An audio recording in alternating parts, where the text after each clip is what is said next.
What's up, my friends? It is Danny Gallows, of course, and welcome back to part number 6, I believe, of my Navy experience. I don't know, it's been a while.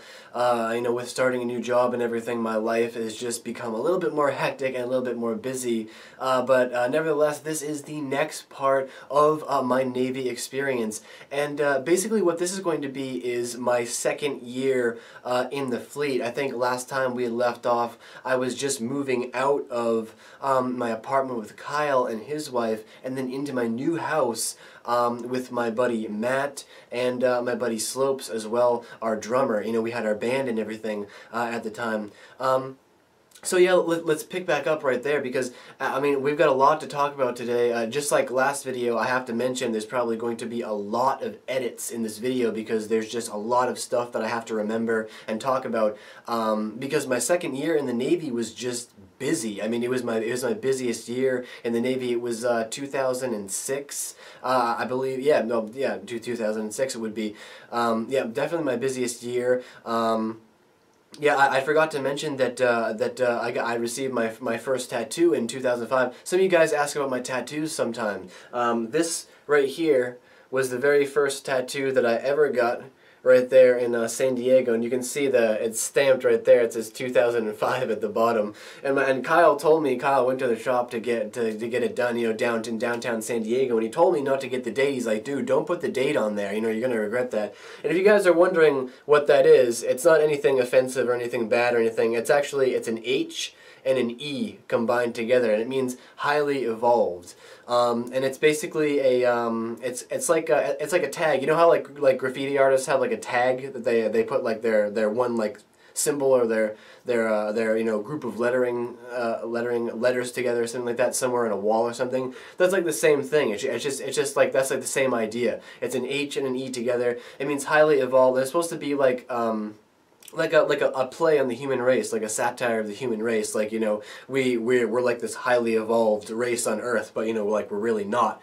You know, so it's supposed to be just like a satire basically. I thought it was cool. You know, back in 2005. You know, now not so much. I think I'd rather just maybe, you know, get this straight because I love the color scheme. The guy did an amazing job with the color scheme, the blue and the light blue and fading into white and everything. The color is amazing. But yeah, I think that if I could go back in time, I'd probably just get the blue, and you know, because that was the idea. The reason that I have the blue behind it there is it's supposed to be the water under my skin. Like it's what you know, our bodies are water. You know, we're all made up of water, and the blue there is supposed to be the blue coloring under the skin, and then the highly evolved, the H and the E on top of it. You know, that the whole idea of you know, tearing under the skin and being this highly evolved human when we're in reality we're really not. We're just kind of here living our lives just like regular, you know, animals on Earth and stuff. So, but yeah, that was my very first tattoo. Got it with Kyle in downtown San Diego, and it was actually sometime after that I moved out into the new house because what had happened is Kyle, you know, Kyle got stationed on the Nimitz. Originally, he was stationed on the USS Ronald Reagan with me. We're on the same ship, and then at some point he got transferred to the Nimitz. I can't remember why, but he got transferred to the Nimitz. And at that point, we stopped seeing each other. Like, we kind of just like, you know, he was out to sea at different times. You know, we were always doing different things. And that's the time when I really became close with my band. I became close with Matt, and I became close with Slopes, my drummer. And that's when we made the decision to move in together. And we moved into this great house in Lemon Grove. I still think about it today. It was right at the top of a little hill in Lemon Grove. And if you went out to the side, it was just a one-level, small little ranch home, but it was right on top of this little knoll, so if you went out to the side yard, you could look all the way down to the city. You could just see the city in the corner, in the background, just way in the background, and then the planes would fly in.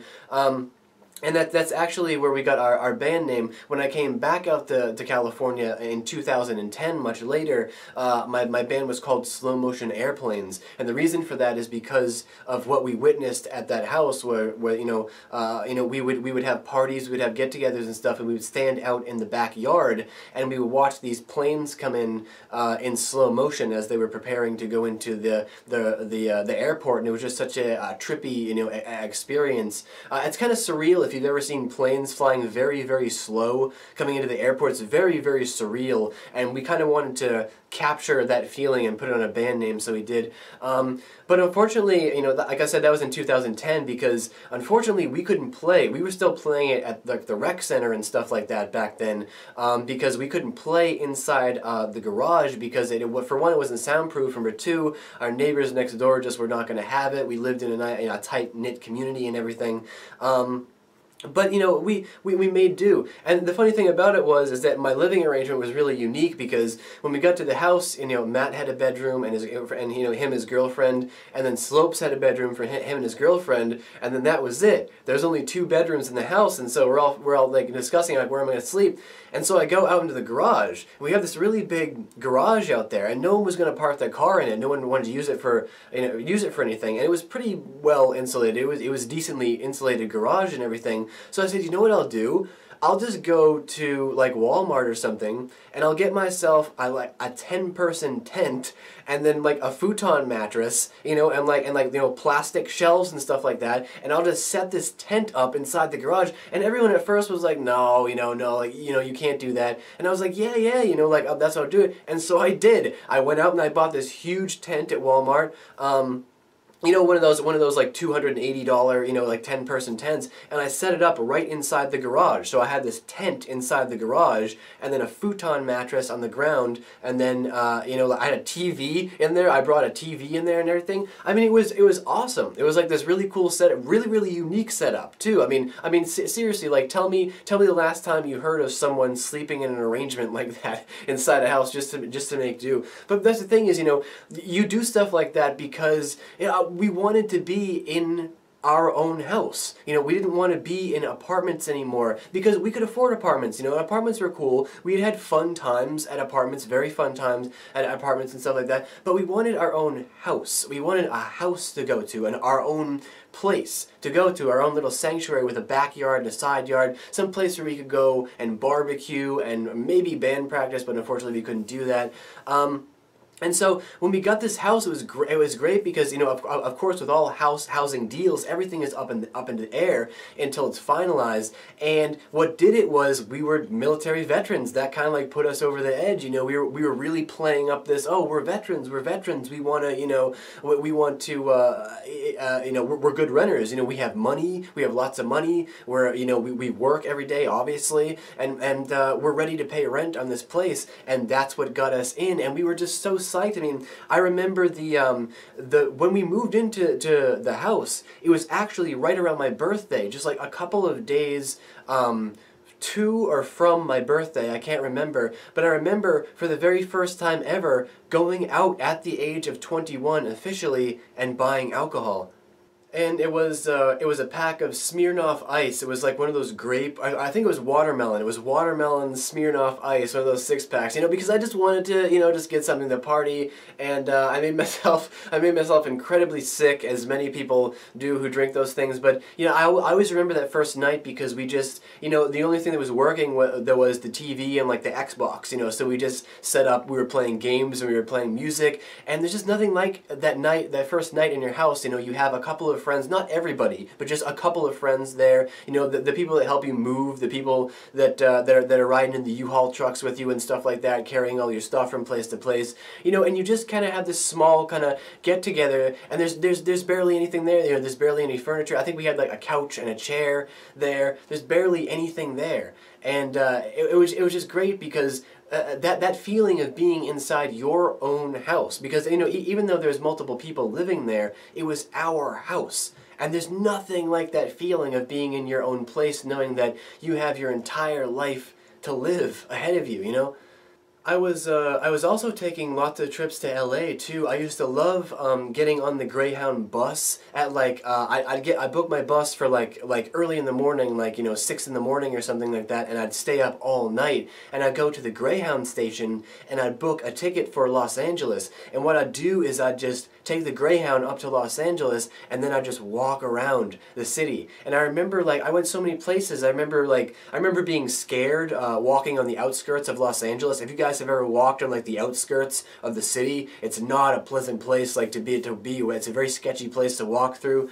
But I remember walking through like Little Tokyo. I went up like Sunset Boulevard. I walked through Little Tokyo. I went to I went all the way up to Hollywood and saw Hollywood one day, and then of course in the city in LA, and I went out to Long Beach and experienced stuff out there. And all the while, what I would do is I would just find a hotel to stay in, and I would stay there and just experience life in the city. Yeah, I did that oftentimes when I would have the day off, or I'd have like the weekend off. That's exactly what I did. Like almost every weekend, or for a little while at least, I would go up to LA or Long Beach or something like that and just have these awesome trips. And you know, to be honest with you guys, it's something that I want to do again. You know, I have, as you say, the travel bug. You know, I have that need, that desire to travel, which was definitely ingrained in me in the Navy. But I want to get back out to doing these things again. I love to go back out to California on a super trip and take you guys with me. You know, take the little adventure camera with me, so you guys can come with me on these trips out to California. It's definitely something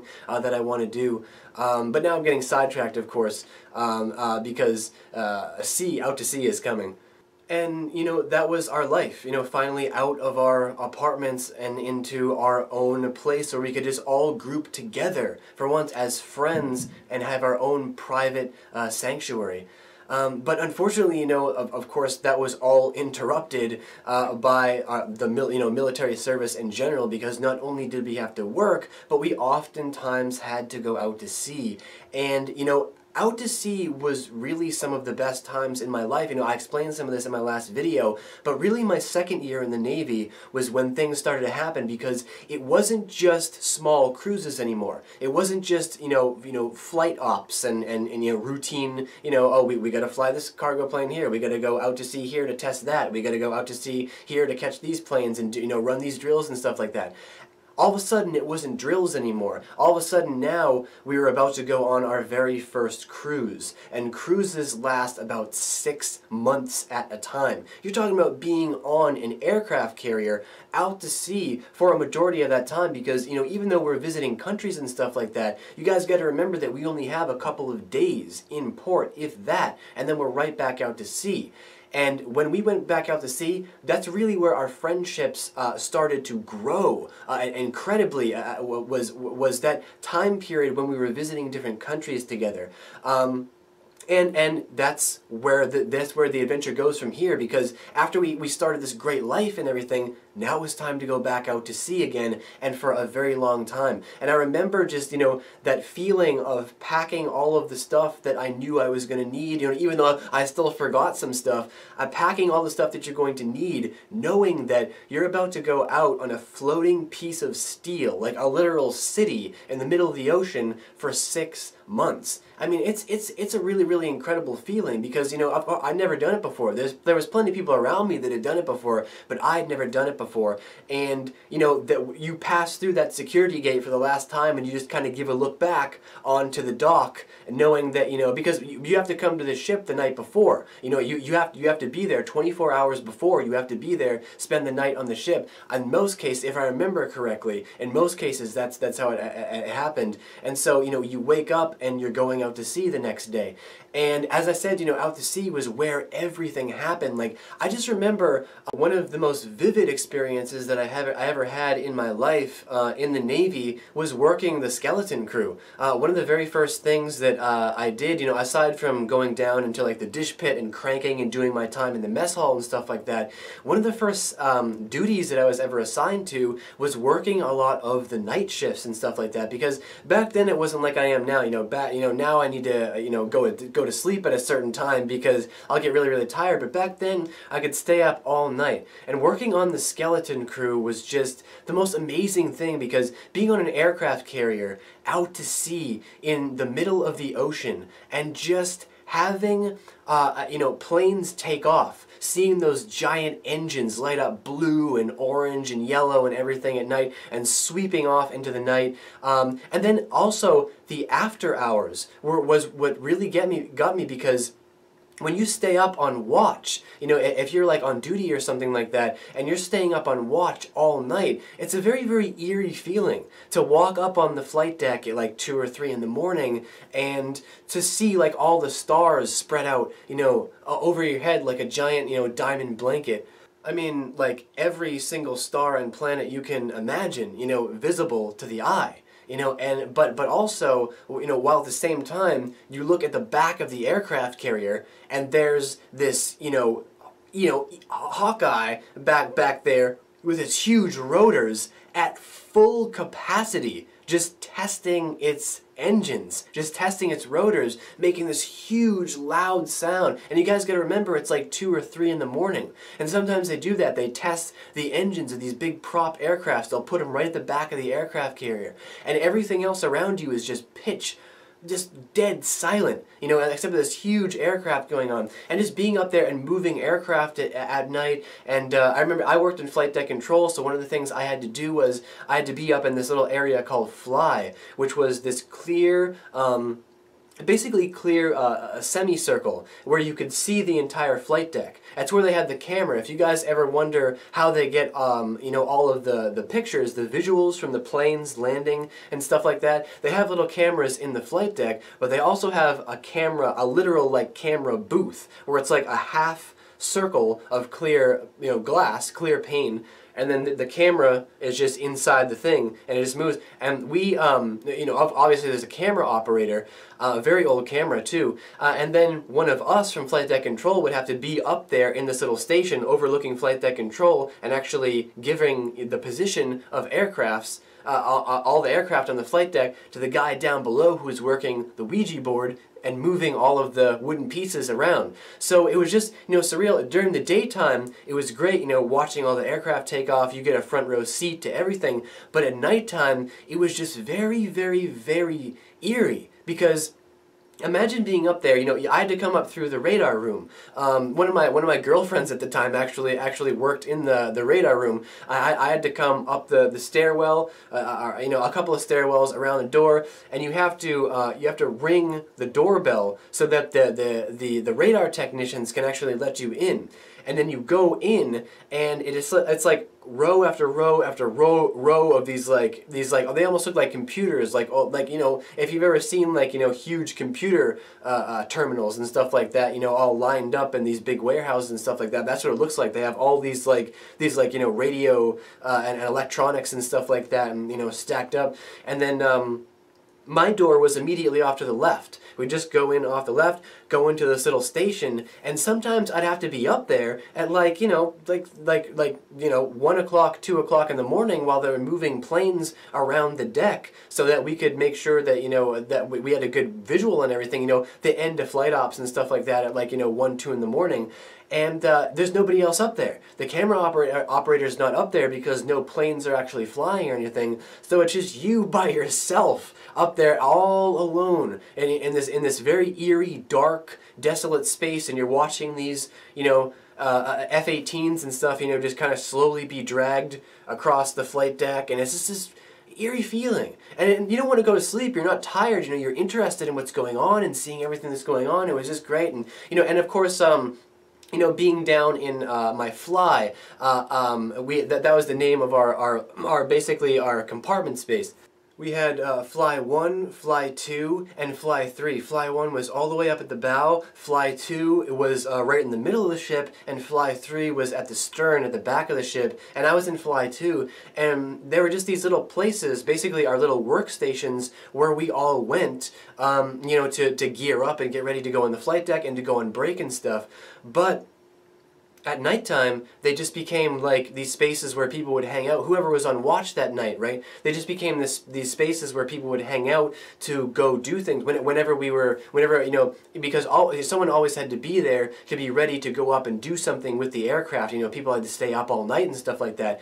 And I just remember being inside, you know, these workstations. You know, during the day they were very, very lively places. I mean, we had all different people from all over the world gathered in this one little area. There was just 2 benches. It was like a little, it was like 12 feet by 7 feet. Just a small little area with a computer where everybody was fighting to get on the computer for internet access and stuff like that. And we had people from all over the world, all different ages, all different creeds and ethnicities and ages. Of course, I think I already said that, but people, just all different kinds of people. And we would just have the greatest time, like, of course Kyle would still be there hanging out sometimes this was back when he was still working on the Reagan, but we just had the best friends. I met the best people in there. We had the best experiences in there, just hanging out in between flight ops, just having fun, goofing around, surfing on the internet, having these strange conversations.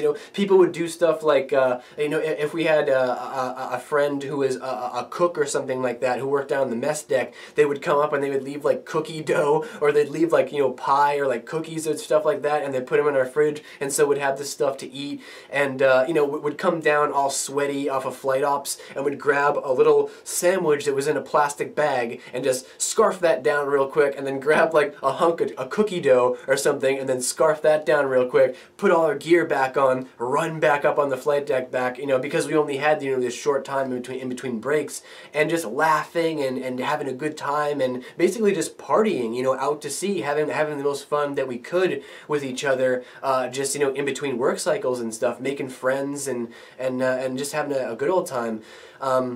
But at night, they became, just like everything else, they became these very desolate places where the only thing you'd do is you'd kind of just pass out for a few hours if there's nothing else going on, on one of the benches, surf the internet or something, and then just wait for breakfast. Because breakfast started at like 4 in the morning or something like that. So if you're up all night, as soon as breakfast starts, you're down there getting everything fresh, you can get everything, just stock up, your cereals and your donuts and your muffins and all this stuff, and we just stock up on stuff and go back to the workstation and eat and like watch TV and stuff like that.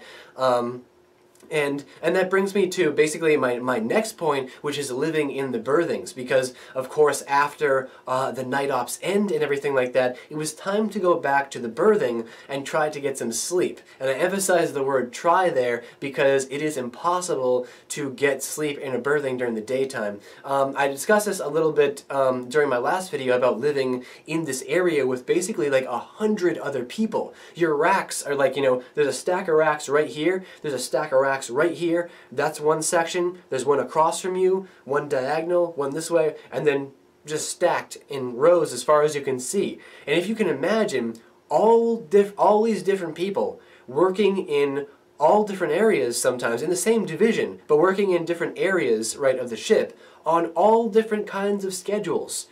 Some people trying to sleep, some people trying to wake up, some people trying to shower, some people trying to watch TV, some people trying to play video games, some people trying to get work done, all at the same time. I mean, you're talking about there were people who had racks that were right next to the lounge area. We had this little lounge area where there was a TV and a table and some chairs, and it was like this general area, right? Like this little space that was, aside from the racks, and there was beds like right next to the entertainment center. You know what I'm saying? And it's like, it's just, how are you supposed to operate like that? And it was very, very difficult because we would try to go to sleep. Those of us who were working nights, we would try to go to sleep, but the lights would often stay on in the berthing. People would forget that, the night crew was trying to sleep, so people would flip the lights on and come into the berthing, and that would wake you up, and people getting into their lockers, and people having conversations, and people fighting. I mean, we just had the best time. The berthing was like, and I say this, I don't say this in a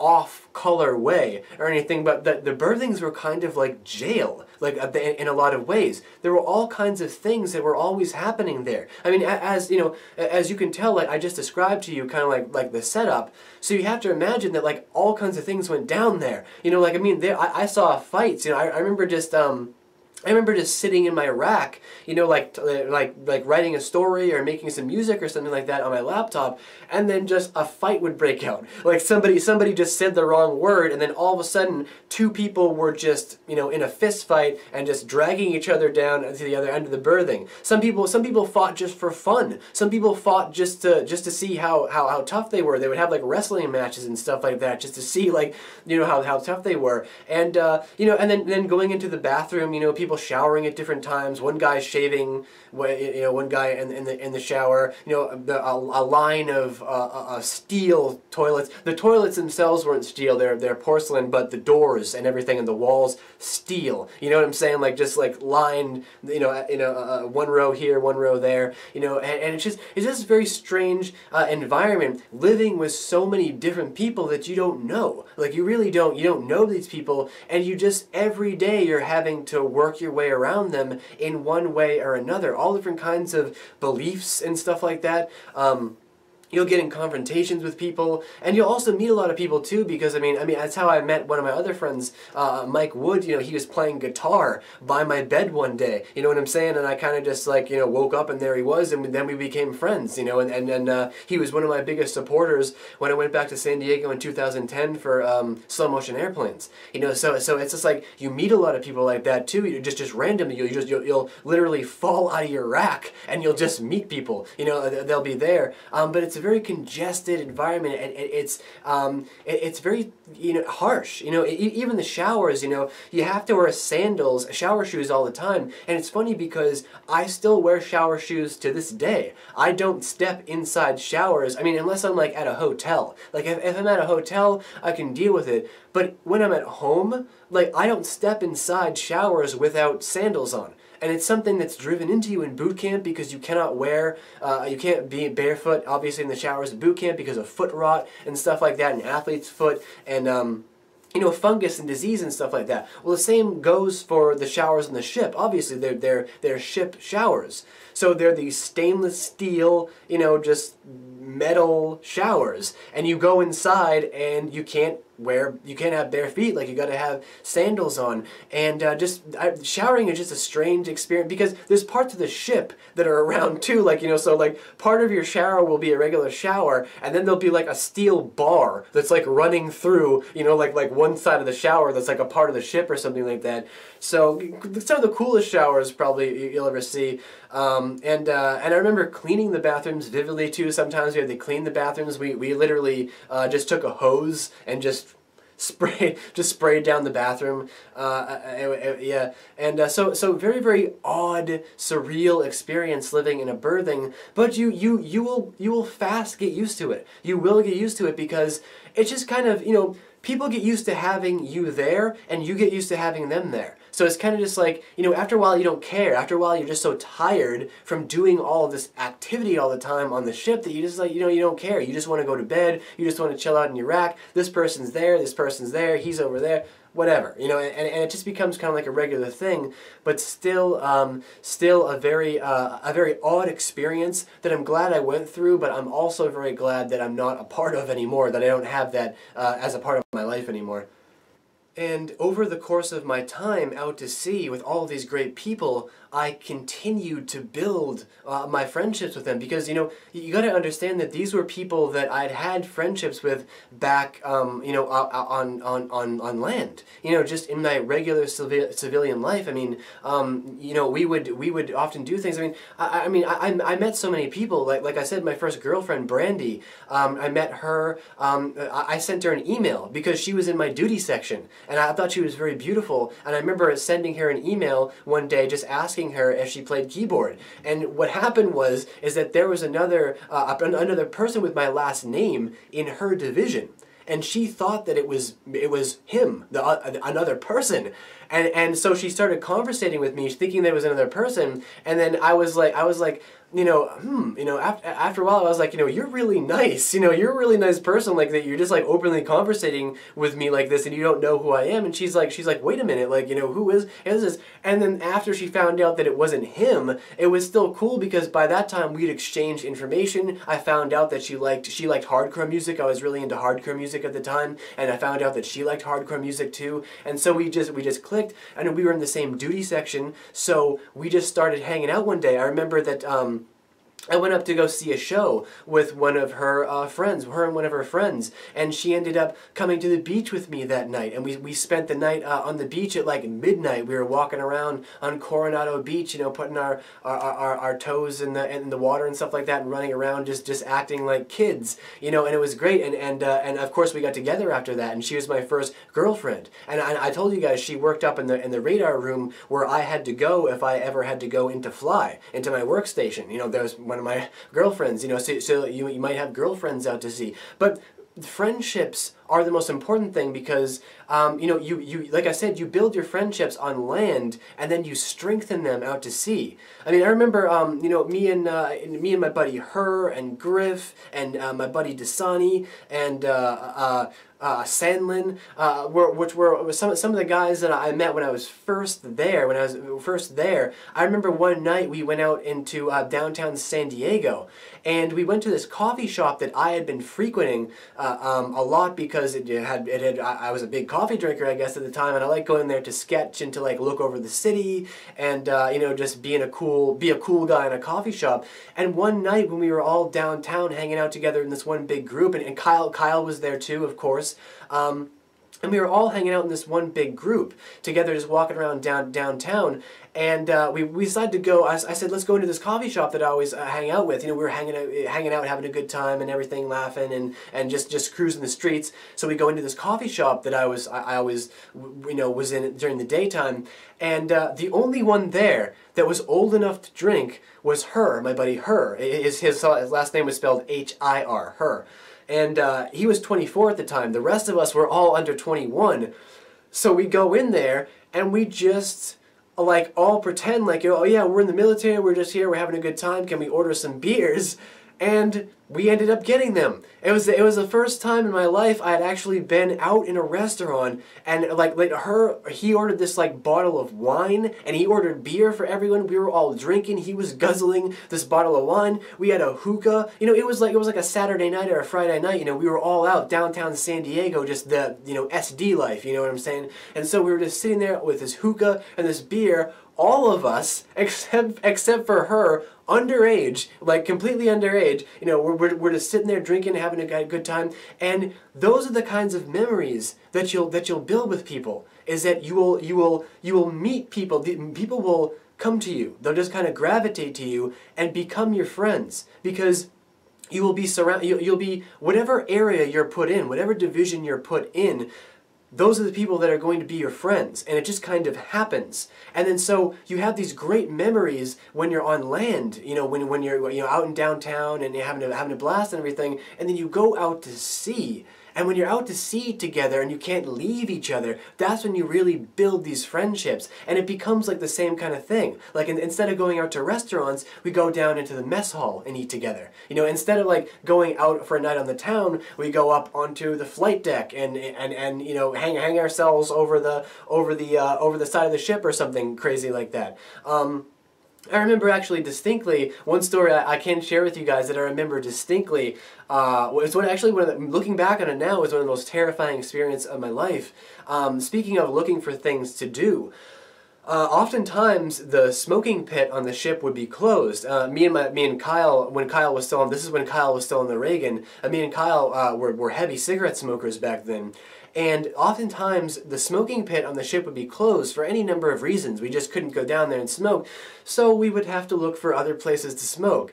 And so since we worked on the flight deck, what we would do is we would go up, and instead, I was an elevator operator at the time, so the elevator had these locks that would go in from the side. And all around the side, they have these locks that go in.